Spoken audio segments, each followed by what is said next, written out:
Hello, everyone. Welcome to another episode of The Clueless Capitalist, where we discover interesting startups, interview founders, and help you become less clueless with angel investing. My name is Razi. And my name's Osman, and welcome to The Clueless Capitalist. Did you know that the fashion industry is the second greatest polluter of fresh water in the world? 80 billion items of clothing are produced yearly, leaving 2.5 billion pounds of waste. And here to change that is BizB. BizB is a marketplace for the buying and selling of preloved accessories for women, helping them earn money, save money, and protect the earth at the same time. We have the founder and CEO of BizB, Sehrish, joining us for this episode. Hello, Sehrish, and welcome to this episode. Hi guys, thank you so much for inviting me to share my story with you guys, and I can't wait to tell you all that we've done with BizB up till now and what we're planning in the future. So the first thing we like to start with, right, Sehrish, is to find out a little bit about the origin story of the startup. So could you share with us, how did you get started with BizB? So the origin story of BizB is actually very accidental. So what happened was about 2.5 years ago, I was just scrolling through my Facebook page, and I saw this woman's post in a Facebook group who had put up her wedding dress for sale. Now this was very well timed because this was right around the time that I was about to get married. And so I had my family throwing in like tons of money just for clothes for my wedding. And so that idea made so much sense to me, that I'd be saving more than like 70% of the cost of my dress. So what I did was I opened up Google and I started like searching for a platform where I could have a variety of pre-loved apparel, housed under one platform. But to my surprise, there was none. And that's primarily where the idea for BizB stemmed from, just to have one platform access for women who are looking for fashionable pre-loved apparel, just at the click of a button. I think one of the things we always love in these series is whenever an entrepreneur or founder creates something to solve a problem, a personal problem that they have. And those are the kind of startups we really enjoy interviewing. Thank you for sharing the origin story. I think now would be a good time for you to bring us through the pitch deck before we go into further questions. Perfect. In essence, BizB is basically a marketplace that we built to bridge the gap between fashion lovers by making their wardrobes virtual and accessible to each other. And by that, I mean that every household's wardrobe has excess clothes, right? And so our aim was to bring those clothes online and give access to those clothes to women, fashion lovers all across Pakistan. Our growth up till now has been absolutely exciting. By injecting a very small amount of money that we have up till now in marketing, we have seen a 550% year-on-year growth in terms of our revenue, 133% year-on-year average growth in terms of our users. And we're projecting to end this year at a GMV of $210,000, and we're projecting to take our user base up to 20,000 users on the platform. So, to the most exciting part, I'm not discounting at all of the hard work my team put in to make BizB what it is today, but there have been external circumstances during this time period that have really aided in our growth. Number one, post-COVID, the second-hand market naturally blew up into a $62 billion industry, even surpassing the fast fashion market. And secondly, with the current economic crisis hitting Pakistan, we saw our highest quarter-on-quarter organic growth of 108%, making us realize that a circular economy has become more a need of the time than just a luxury. So we understood that the time and opportunity was now, and we're absolutely ready to take it heads on. Taking you to the core of the problem that we're actually looking to solve. Women on average in Pakistan right now are spending more than $1,000 annually on clothing. And 50% of these clothes are rendered absolutely useless only after consuming them twice. So taking this particular problem, what we've done is we've built a pioneering re-commerce platform in Pakistan where these women can buy and sell the used clothes and accessories, helping them earn money, save money, and most importantly, protect the earth one dress at a time by promoting sustainable fashion. So let me quickly take you through the journey of a user when they come on board with BizB. From a seller perspective, all they have to do is list the product on our platform after downloading our app, and they can list as many products as they want, absolutely free of cost. Once their product is sold, we get it shipped to our warehouse in Islamabad, where it runs through a quick quality check, and then it is packaged in our branding and then shipped to the end buyer. And then we pay back the money to the seller online after keeping our 20% commission. So now taking you through some of the USPs that we've developed in the time that we've been in the market, which keeps our customers coming back to us. Number one, we are paying very high attention on quality assurance. Hence, we've added another excess step in the entire process of the product going from the seller to the buyer. And that is one reason why people have immense amount of faith on the platform and keep on coming back to us. And secondly, and most importantly, in a market like Pakistan, where secondhand fashion was something that was looked down upon a couple of years ago, we have positioned the branding in a way that we highlight the fashion element and the sustainability element of the idea more than the value for money aspect of it. So the women, once they buy from us, feel good about themselves. Because fashion, in essence, for women is a way for them to feel confident, and it's a way for women to express themselves and their own unique personality. So that's what we've kind of taken into our branding. So talking a bit about our business model, we charge a 20% commission on each transaction from the seller. And women have to date earned more than $200,000 through our platform. And 75% women who had registered as sellers became financially inclusive after joining the platform. Now, these are women who did not have their own bank accounts, but as a prerequisite to be a part of the platform, they did. And then so we're looking to increase that number even further once we grow BizB.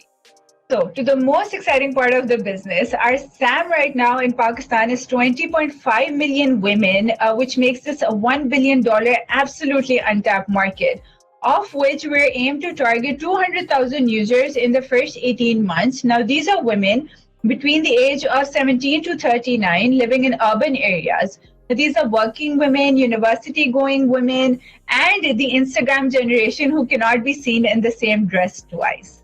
Our CAC right now is a little below $2, and our lifetime value is $52. And our retention rate in terms of our buyers is as high as 68%. Now, we've been able to achieve all of that through some growth hacks that we've unlocked in the time that we've been in the market. Number one, we've understood that we're mainly a community-driven platform. So what we're doing now is we're working on adding features which would convert our current customers into our brand ambassadors. And secondly, we're using influencer marketing, especially partnering with lifestyle and fashion influencers to influence a shift in how secondhand apparel is perceived in Pakistan. So our end goal is to complete the BizB sustainability circle. So right now, 74% of women who register as buyers turn into our sellers, and 58% of women who register as sellers turn into our buyers. So we're looking to turn this percentage into 100% on both ends, just to create stickiness on the platform and just to keep our customers coming back to us. So lastly, I would like to introduce you to the powerhouse of a team that made all of this happen. I have more than 6 years of experience in digital marketing. I have been a part of 3 startups, all in varied industries. I've been a part of medtech startups. I've been a part of gaming startup, and then before founding my own BizB. Sumbul is my CTO. She has also been a part of multiple startups as a product lead. And Asad is our lead operations. He has worked in the logistics sector for more than 3 years before joining BizB. And Mohammed Wasim is a co-founder of Kodistan, which is our tech and execution partner. And they've been in the market for well over 8 years in Pakistan. So we're looking to raise an investment of $350,000 to digitize 200,000 household wardrobes in Pakistan, holding the largest variety of pre-loved apparel in a single marketplace.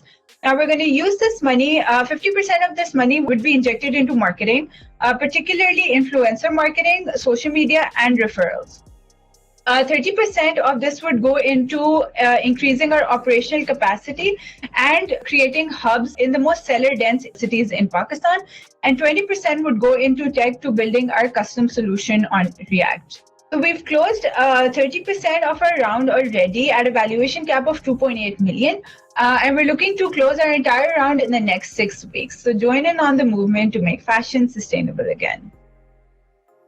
For me, thanks for that whole pitch. And so the whole sustainable development goals, which ones are you trying to address with your startup? I think it's an unconventional first question, but I'm curious to know.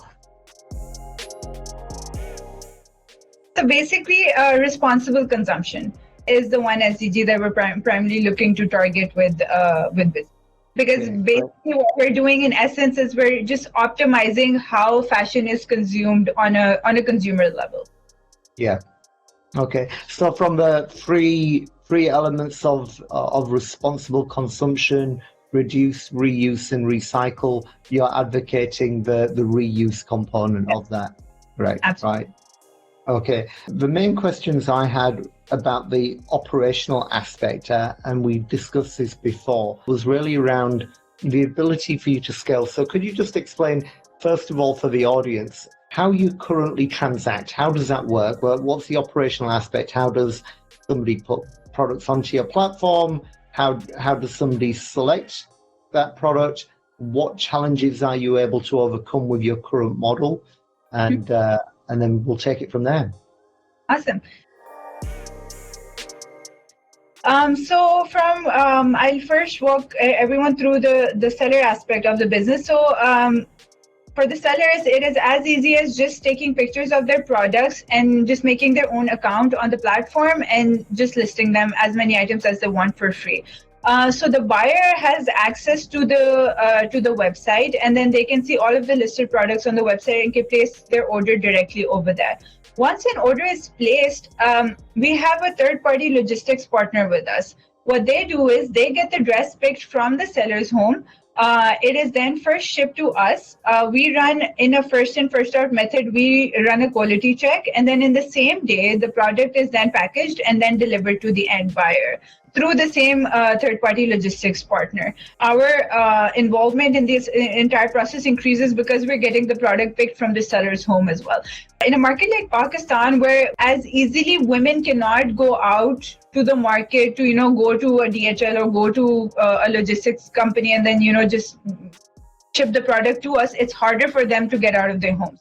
So given that sitting at home, we're getting the product picked from them is a big plus for a lot of our sellers. And this I'm telling you after talking to a lot of my sellers. So they always say that the convenience that we don't have to do anything and sitting at home, everything just happens. All we have to do is list the product is a big convenience that adds for them. And for the buyers, it's the face is just like an e-commerce platform with the added benefit that whatever product that they're getting is double checked before it gets shipped out to them.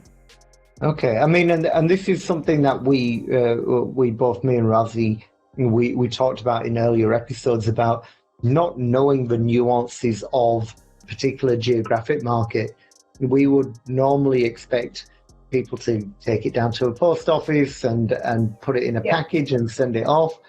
Yeah. And it wouldn't occur to us that this is something that you're doing to reduce the barrier of entry for somebody selling products. I'll share a fun fact with you. When I was, so there came a time when the logistics company had asked us to make sure that whenever we create a pickup, there's like a receipt that they send us, right? And then so we had to print it and then put it on the package so the package doesn't get lost.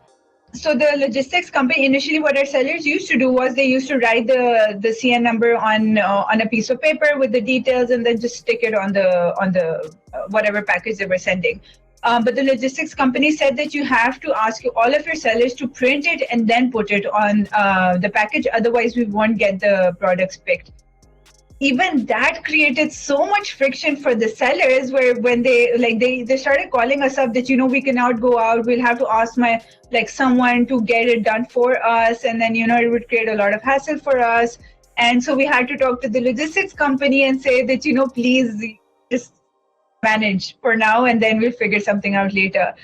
So yeah, these problems are there, and then you have to, from a business perspective, pivot given the demographic that you're working under to make sure that the process is as frictionless as possible for your customer. Okay. In terms of the quality checks that you do, yeah, what does that consist of? What exactly are you doing before you, first of all, before you receive a product? Are you validating the picture and making sure that there aren't any noticeable problems on that before you take it? Or do you do the quality check only when it arrives in your warehouse? So I'll be very honest, it is very difficult to find any issues in a product in a picture. And then obviously there will be some sellers who would definitely hide whatever issue there is and then just send the good parts of and it has happened to us, few, but it has. There are a lot of sellers, if there's a damaged piece or if there's a minor damage in the entire, maybe shoe or a bag or something, they would highlight it on the product page that, and they would write it in the description as well. But then you have all kinds of sellers, right? So there is no way for us to validate it before it comes to us, but after it comes to us, the three things that we look at is no damage. So we thoroughly check the piece in case of any sorts of damage, may it be a shoe or a dress. Secondly, color. Making sure whatever description is mentioned in terms of color of the product on the website, that's there and it's not faded.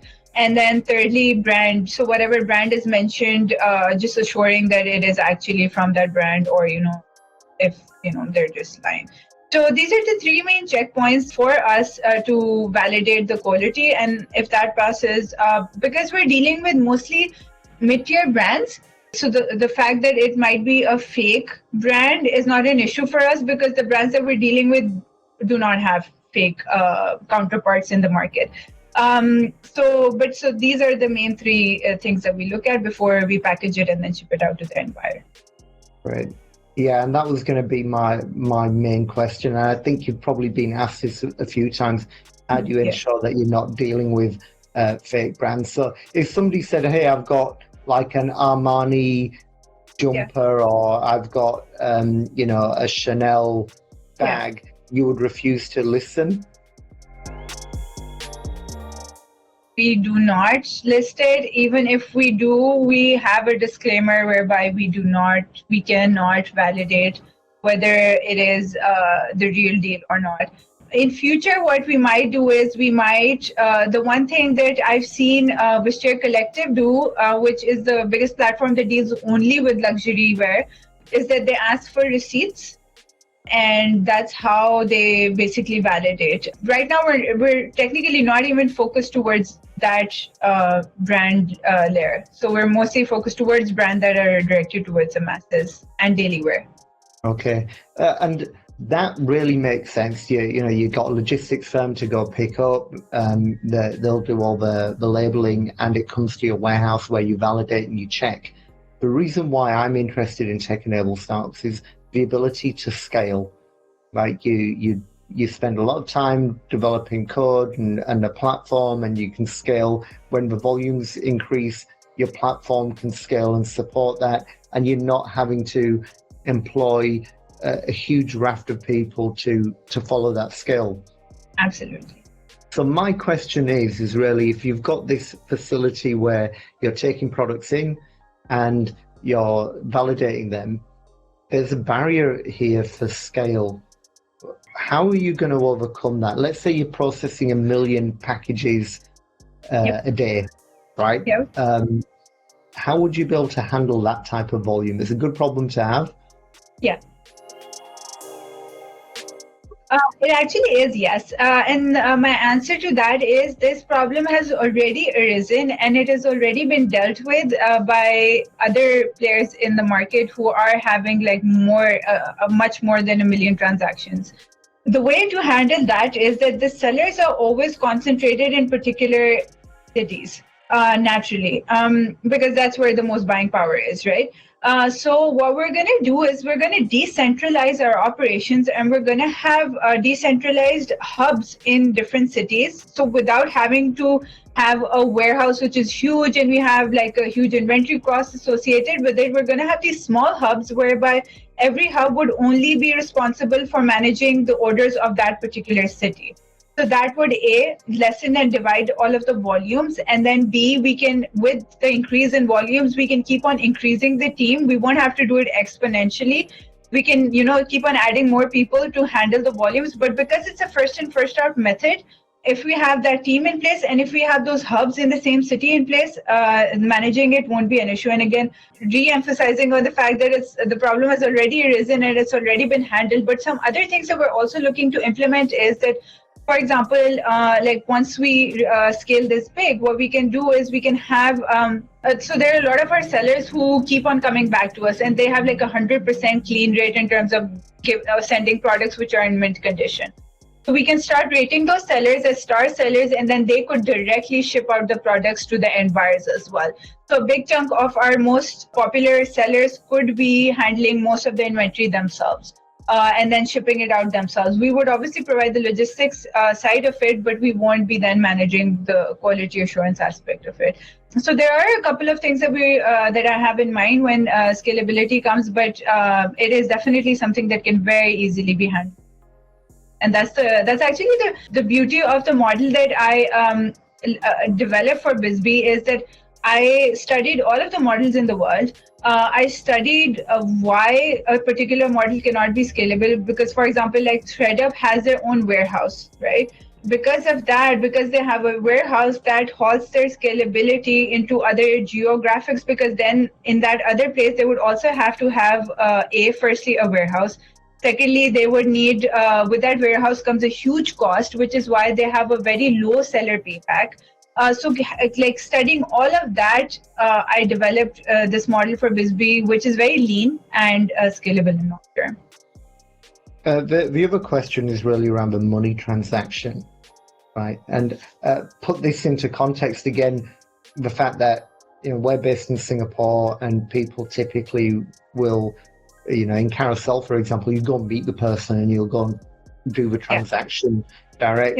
Yep. In other places, that often creates a security risk as well for the individual. They know that you've got cash, you're coming to buy something, you can get robbed on the way.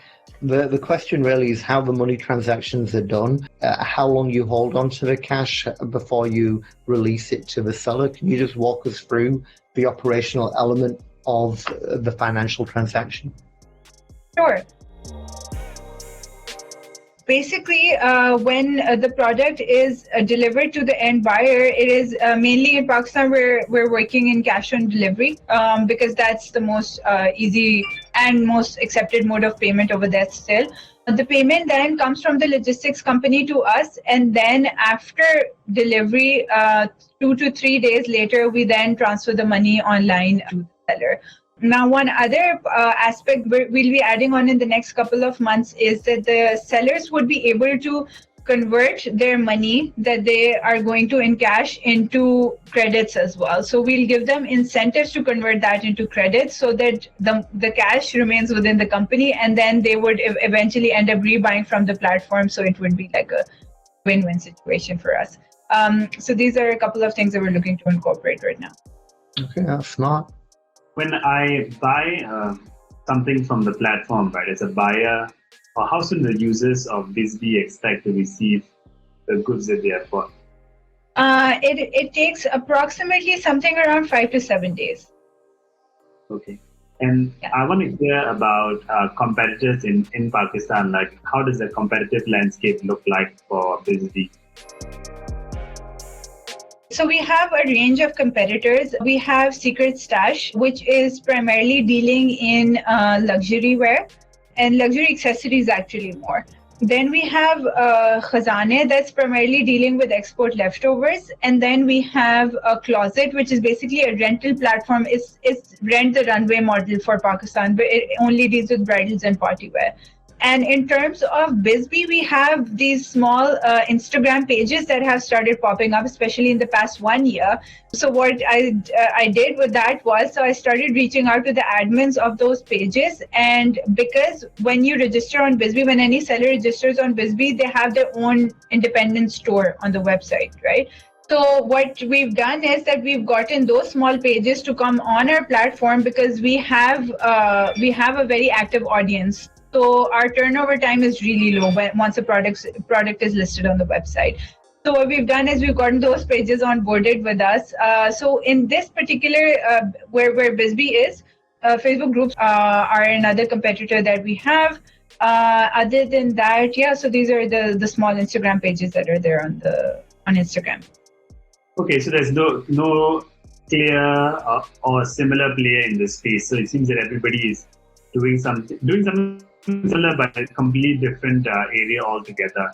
And earlier, when you were sharing some of the challenges in the models that you've seen globally, right? You mentioned ThreadUp. So just for everyone who's watching, who are some of the, not competitors, but some of the players that you look up towards?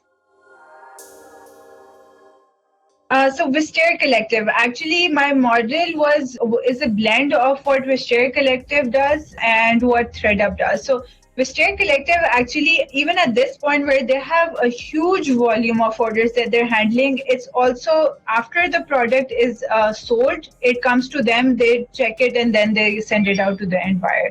And that's the model that they're actually taking as well. So Wisteria Collective is a brand that I really look up to. Other than that, from a model perspective and from a branding perspective, there's Depop in US. So that is one player that I love, how they've taken the entire concept forward.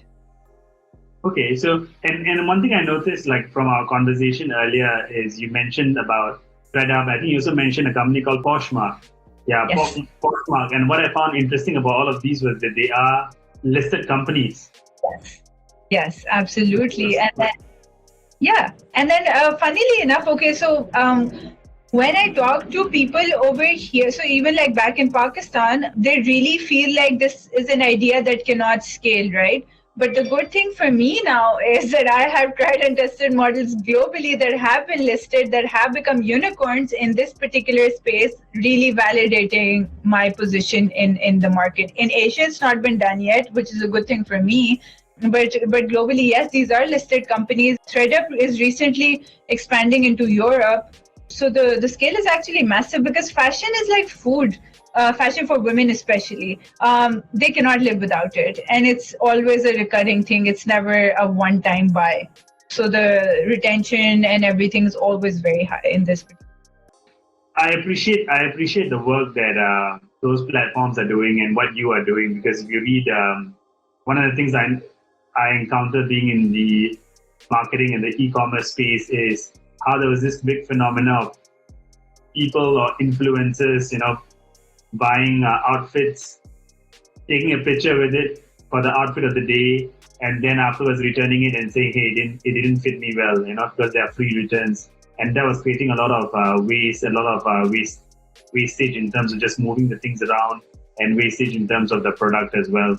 So That was a big problem, and I think something like BizB can definitely address that. And the other big challenge was around recycling and how fast fashion is difficult to recycle. So clearly, what you're doing is going to impact SDG on climate action. So I appreciate it. But beyond some of the challenges that Osman raised around the cash issue, around scaling up when the volumes increase, what other potential risks do you see associated with this business in the market that you are operating in?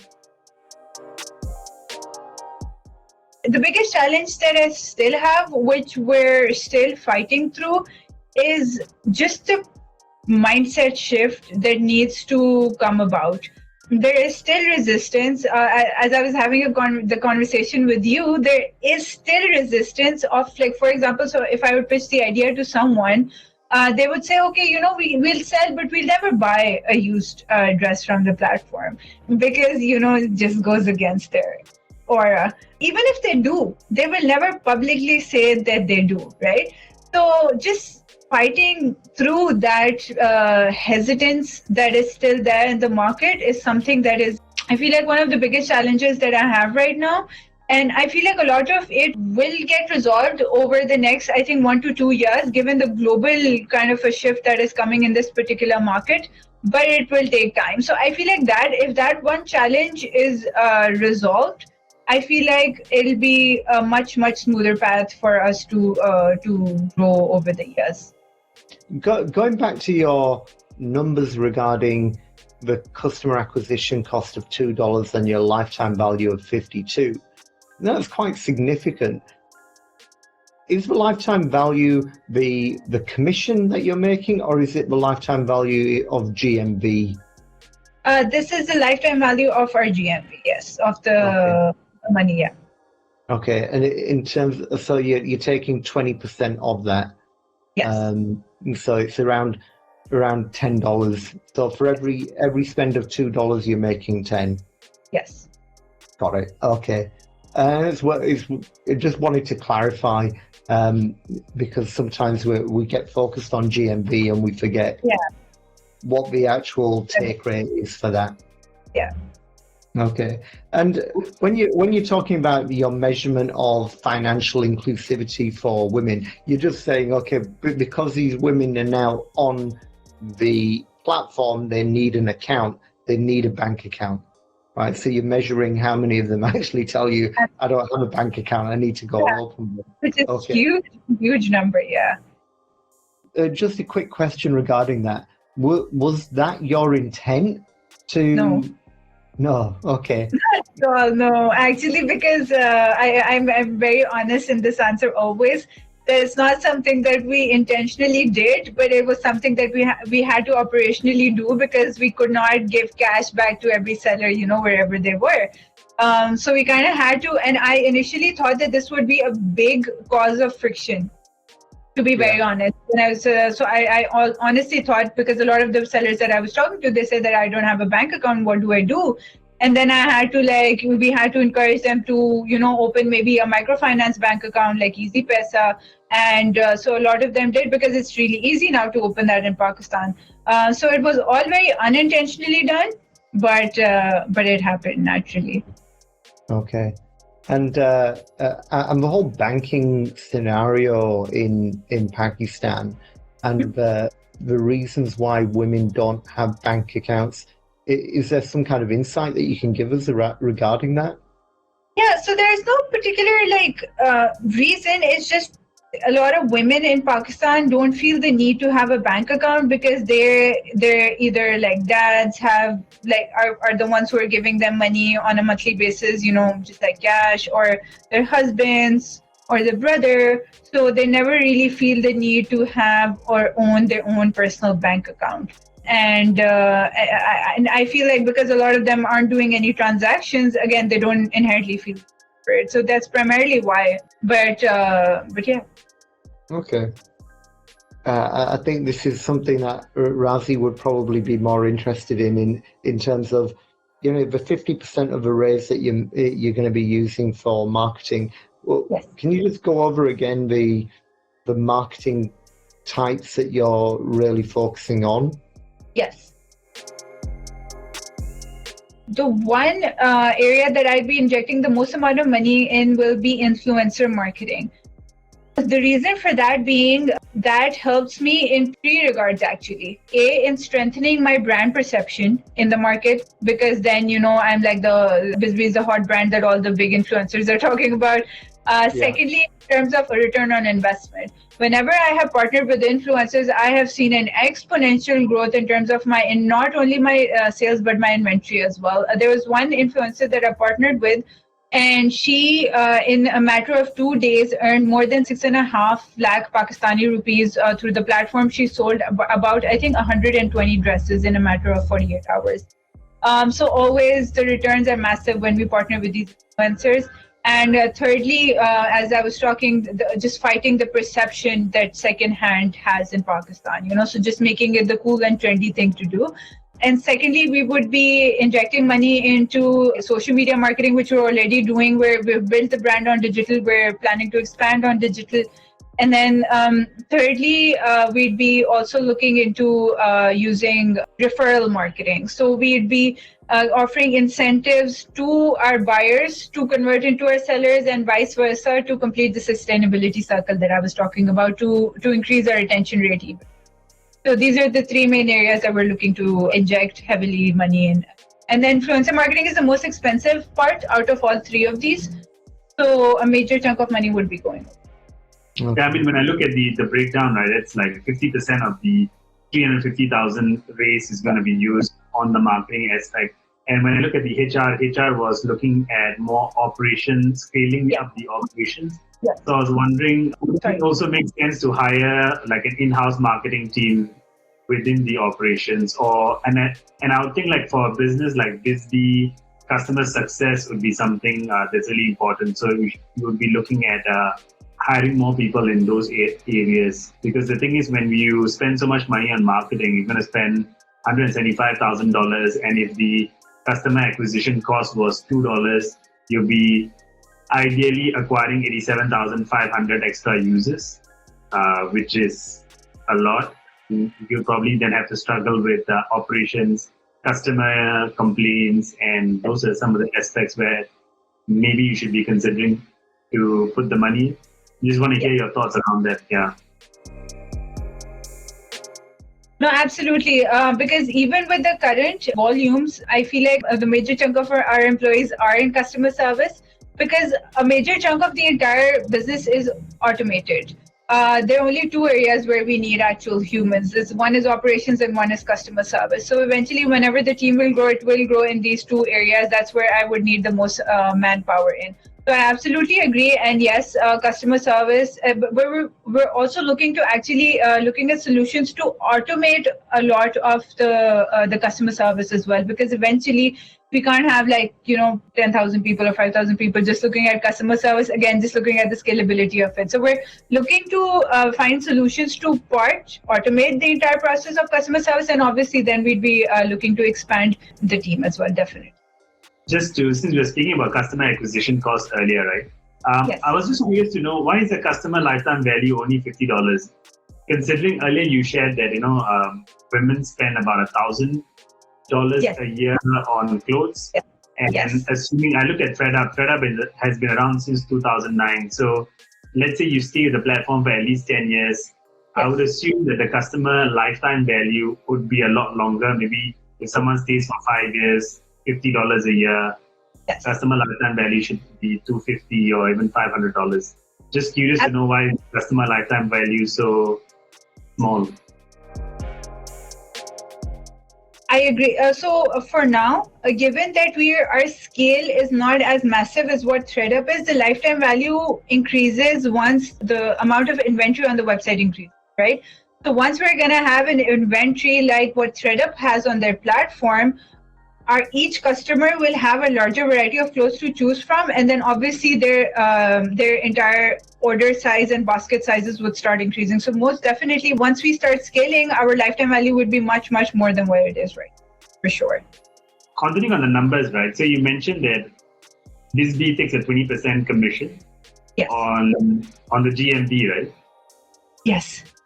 So for this year, the GMV you are projecting it to be $200,000 or $250,000. Yes, we are projecting to close somewhere between 220 to 250.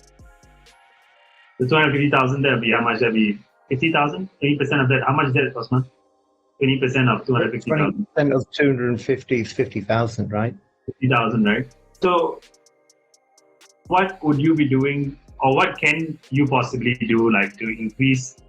I believe you can't increase the commissions that much. The 20% margin probably has to remain. Are you going to be looking to launch your own, your own fashion brand within BizB? Or how does a business like this? Is a clueless question. So how does a business like this make more money? Do you create your own fashion brand and say, hey, look, this is being sold alongside all of the preloved items, or how does it work? Or do you enter more verticals beyond just preloved women's accessories and clothes?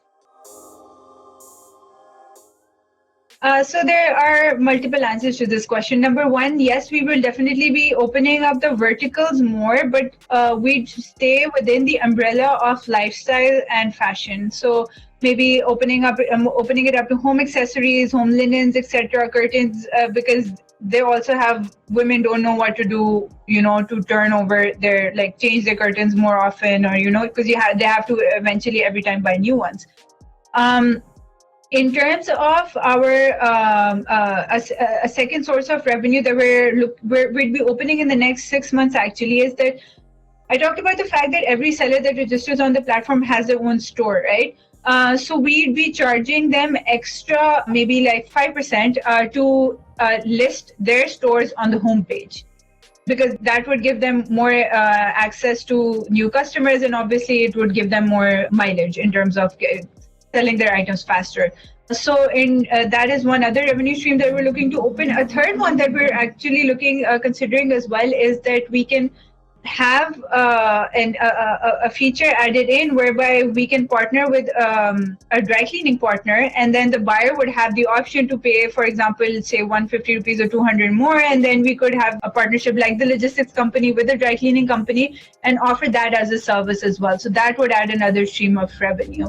Other than that, we're looking to open our B2B vertical as well. So right now we're technically C2C, right?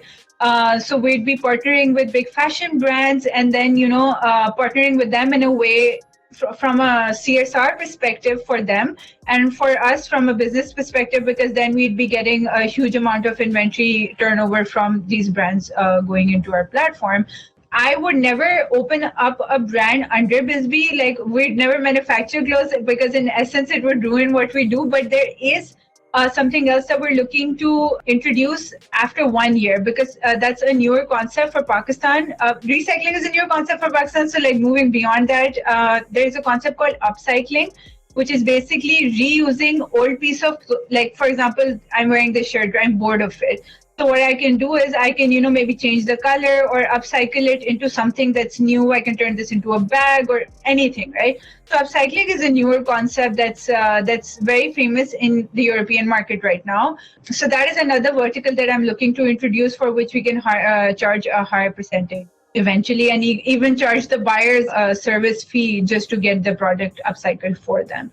So yeah, there are some things that we have in the pipeline, which would use to expand before we go into newer markets. Yeah, I mean, that's positive to hear, because then there are so many other ways that you're going to be growing the revenue beyond just that 20% Yes. commission on the GMV. Absolutely. Just in terms of, well, what does success look like for you? Where do you hope to get to, and what does that look like? For me, if you talk about the next 5 years, my main aim is to grow it into the biggest preloved fashion marketplace in Asia. Because Asia in entirety, this concept, there are no players that are really big in the entire market. So that is my main goal for the next 5 years, and maybe in the next 10 years, grow big enough that a brand like ThreadUp or Poshmark we could exit by having a brand like them acquire us. So that is my end goal for this. Right, got it. And what's holding you back right now from achieving that goal? What's top of mind? I've gone very slow and steady with BizB, to be very honest. I've spent 2 years literally pivoting a million times just to figure out the perfect path for us to grow the business. And I feel at this point in time, the reason that I started to looking to fundraise was that I've figured that path out for us. Now, the only thing that is holding us back is the fuel to kind of like really hyper grow in the market. So I don't want to grow at the same pace that I'm growing right now. We really want to just inject capital and fuel ourselves enough that by the end of the year, our name becomes synonymous with secondhand buying in Pakistan. Just like, for example, in Pakistan, when we take a cab, we don't say, like call a taxi or a cab. We say call a Careem or an Uber. Just like in Singapore, we say call a Grab. So we want to become that for secondhand fashion in Pakistan. Okay. And just to clarify for the audience as well, when you say hyper growth and you want to be the leading player, do you have a dollar value in mind in terms of revenue that would say, okay, we've achieved that goal. That was my goal. That's where I wanted to get to. So I'll be very honest. from a founder's perspective, for me, from get-go, my focus has always been on the number of users that I have. I have never taken the discount route. I've never taken a cash flow positive route that, I'm going into losses and acquiring customers. But I do have a very high focus on the number of users that I have on the platform. So for me, maybe if you're talking just about the next 12 to 15 months, my end goal is to grow the user base from 20,000 users into 200,000 users that I have on the platform. So that is the one goal that I'm looking in short term. And then obviously long term, I honestly feel like this is a kind of a market which is limitless, because fashion never dies. Fashion always evolves into something new, but it's always there. So we're going to keep on evolving with it. Just using your numbers from before, if you've got 200,000 users on the platform, and that's your target, and if you're looking at a lifetime value of $52, you're looking at around $10 million of GMV per annum. That would be for 18 months actually. This Right. would be This would be a GMV projection for 18 months. Okay, so a GMV of around $500,000 a month in GMV. Yes. Okay, that's quite a significant number, right? And if you're looking at a 20% of that, that's 100,000, right? Yeah. Okay.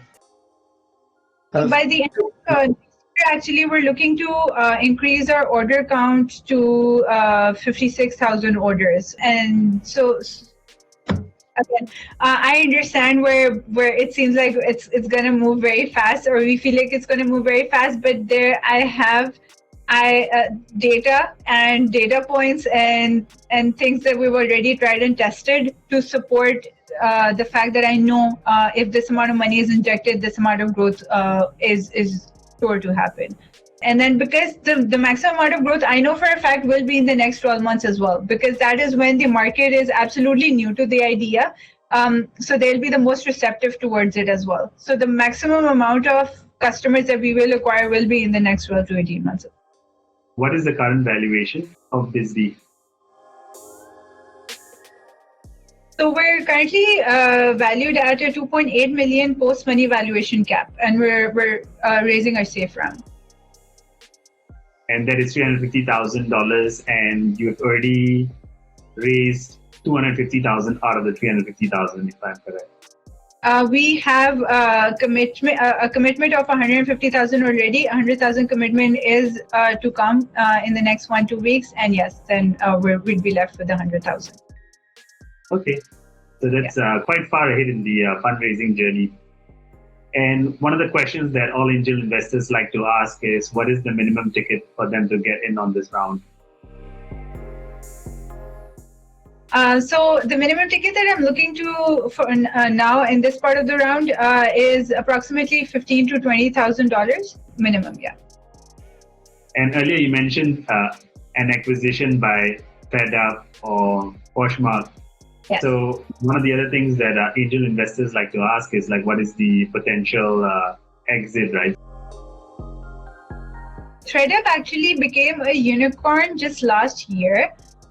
And Poshmark is just on the verge of becoming a unicorn, actually. So both these platforms are valued obviously very high. And then I went to the US for an exchange program, and I actually met the founder of Poshmark over there. So I'm very closely linked with him, and I'm developing that relationship with him as well in case, there is any partnerships that we can look into in terms of the Asian market. And then obviously in long term, I'm developing that relationship so that once I'm looking for that exit strategy, I have that network in place to make it all happen. I think that's good. That's good to hear. I always like it when founders are already in touch with similar players or someone who's already leading in the space. And that makes it really interesting for me as an angel investor to know that this founder has already done the homework. It's already preparing for what they hope to achieve in the future. So it's very positive to hear. So just out of clarification, where are you incorporated? Are you incorporated in Pakistan, Singapore, Delaware? We are incorporated, our OpCo is in Pakistan. We are currently in the process of incorporating our holdco in Singapore. Yeah, and that process would be completed by the end of this month. Brilliant. All right. When are you closing your round? And we're looking to close around in the next 6 weeks, actually, for the mid of December, actually. Thank you, Sehrish, for joining us for this episode of The Clueless Capitalist.